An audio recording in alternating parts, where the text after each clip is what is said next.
John Siebert. Hello. Welcome to Burgh, Vivant. It's good to be chatting with you, sir. And cheers. Thank you very Cheers much. to you. Thank you, Here Brian. in Frick Park on a beautiful day. We are so fortunate to have so many green spaces like this in Pittsburgh. You'll be performing here. Yes, yes, we will. I think we do 2 weekends here, then 2 weekends at other park, Arsenal, and I don't remember the other park offhand that we're doing it at. You get around. I read that on your bio. We do. Or somewhere I read that about you. I don't know. I'm what's called peripatetic. I get around a lot. I've worked in 67 theaters professionally all across America.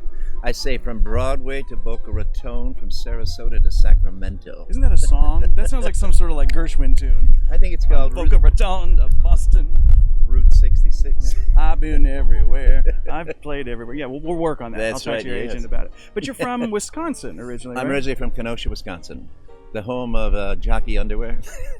You know, I never knew that. I was lucky. You know how I know you're a professional? How? Is when you sat down, you chose what side of the microphone you were going to be on. Yes, I did. Yes, I did. I did a lot of work in New York in commercials and soap operas and industrial films, and I always felt I looked better from this side, so I took this side. And I said, what did I tell you about bulletproof, right? Right, that was the term, and I had never heard that. Bulletproof means? Bulletproof. I got that. I was reading a biography of Lily Palmer, who was the wife of Rex Harrison. Oh, yeah. Yeah, years and years ago. She was a beautiful woman, but she was having one of those studio portrait pictures taken for publicity, and the photographer took her picture. He said, let me see your left profile. He said, you're not bulletproof. She said, what does that mean, I'm not bulletproof? He said, bulletproof means that you're good from any angle. You look good from any angle. And I never felt I looked good from this angle, so I always want to be filmed this. Now you, on the other hand, are bulletproof. You think so? I mean, I'm going to find out, because typically I'm on that side, so I'm going to watch this, and I'm going to be like, gee, what looks better? And if nobody recognizes me in this episode, then I'll be like, oh, yeah, I'm not bulletproof. I'm not bulletproof. But really, seeing you from this side, I think, they're equally, very, very nice. Thank and you. you put a beard on for this. Yes, I grew this. It's been about 5 years since I had a beard. Now for King Lear. King Lear says, I'm a very foolish, fond old man, 80 and upwards, not an hour more nor less. So he says he's over 80 years old. Wow. So, I let the beard go gray on me. So you will be, of course, playing King Lear in King Lear with Pittsburgh Shakespeare in the Parks, performing outdoors. Now, which you've done before. Which I've done, yeah. And yes, it does present some interesting scenarios. For example, if it rains, what do you do? I guess they'll cancel it if it's a heavy rain. But I think they said they'll play if it's a light rain. Now for Lear, I think that would just enhance everything that's going on. Oh, winds crack your cheeks, rage blow. Yes, at the storm. Now was that your Lear voice? Were you getting a sample there? Does it sound different than my real voice? Maybe it's just the Shakespearean text, because it's hard to speak Shakespeare, I don't know, in a casual way. It is. Am I articulating that correctly? But you know what I mean. Yes, you're right. Yes, it is. But it's so brilliantly written. I mean, it's like, I always say Shakespeare is the greatest composer we have because his language, the sound of his language is so beautiful. And he leads you through these moments, through all these wonderful emotional changes and physical changes so brilliantly. It's like a score, like a musical score that you have to learn to read, I think a lot of times, especially nowadays, in America especially, some people might be afraid of it, like it's too above them or inaccessible. Yes, but really, when you get over that and realize how beautiful it is, just like you said, it's poetry and very accessible. Very accessible, because it's the emotional content is so rich. And also, what occurred to me recently, I am going on. I'm sorry, Brian. I hope I'm not rattling too much. That's what this is for. I'm here to talk to you. This is gems. You're throwing out gems. Gems here.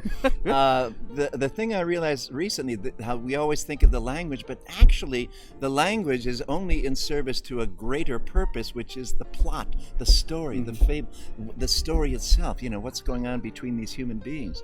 And oddly enough, I just said, God, that's what the language is really there for, to propel that story, to tell that story. Now, this story in particular, King Lear, have you ever played Lear before? I've never have. No, I played Macbeth, I played Cassius and Julie. Do you know an actor named Michael Gross? He played the father on Family Ties with Michael J. Fox. He and I did he did Brutus, I did Cassius and Julius Caesar.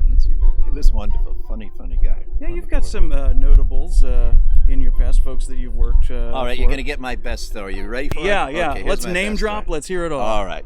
I did a play. We did a production of Jane Eyre, based on the novel Jane Eyre, at the Paper Mill Playhouse in Millburn, New Jersey.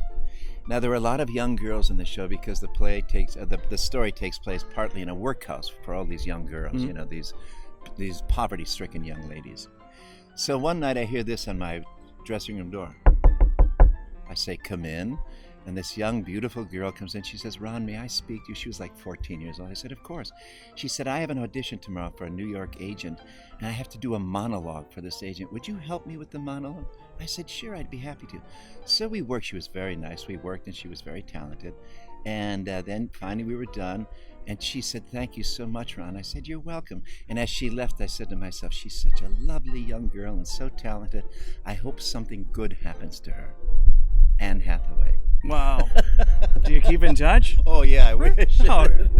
Although she did say when she won the Academy Award, she said, "I'd like to thank all the actors who have helped me." And I said, "Yes, I was one of those." Finally, there it is. Recognition. And where would she be without that help Without and that that help, assistance, you know? she would have Those gotten nowhere. Siebert touches. And you, James Earl Jones, you've worked with? I worked with James Earl Jones. We had a wonderful time. He and I became very close for some reason. He would confide in me, but he was a wonderful, wonderful man to work with. I love. He's dyslexic.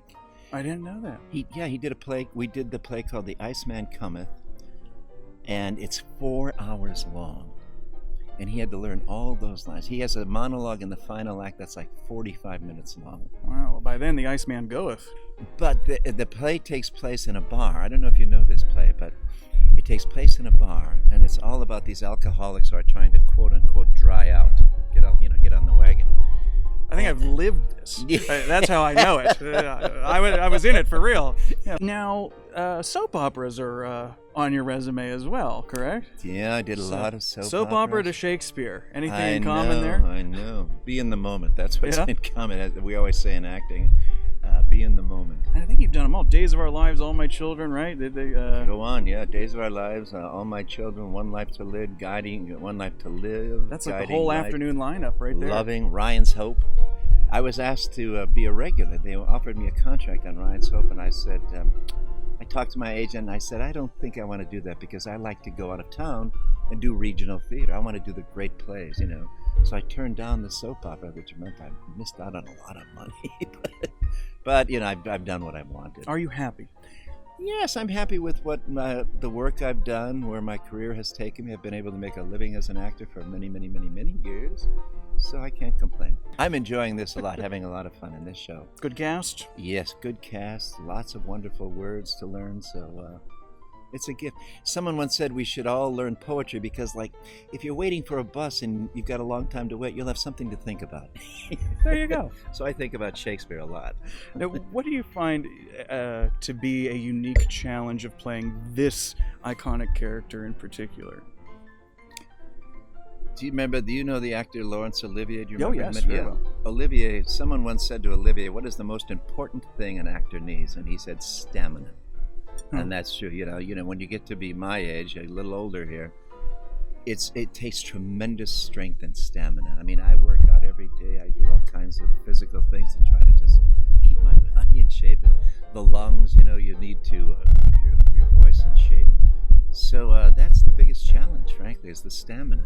As I said, learning the lines. There are a lot of lines, of course, so that's part of it. But I worry more about just the strength, just having the, you know, the fiber to do it. We're rooting for you. Thank you. I am too. But on the other hand, he's old, so you can say, "Listen, he doesn't have this. He's old. You can do whatever he wants." Ron was so convincing. We really believed he was decrepit. Bravo! That's funny. The relationship between Lear and the Fool in this show has always really fascinated me. It is. I think it's one of the iconic pieces of this. Almost absurd that royalty would be reduced to palling around in in the wilderness with a clown. Well, this looks like a trail. Do you know where we're going? Fool, I've gone mad. My wits have turned. I rely on you. Oh well, no. You really ought to get a map because I know Frick Park a little bit, but not that well.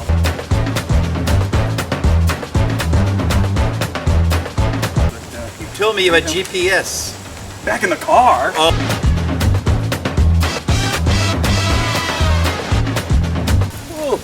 I'm fourscore and upward, not an hour more nor less. You are a really bad tour guide.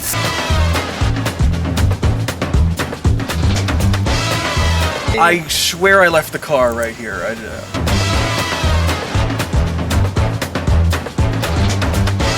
0.95 miles, it says. Or can you guess? Okay. Leash exerciser. That's for dogs. No. Oh. But we've already been that way. Now we got to go this way.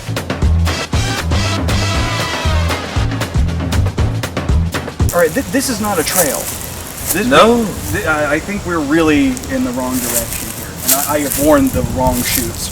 I know. Look at the way you're dressed for going through the woods here. All right.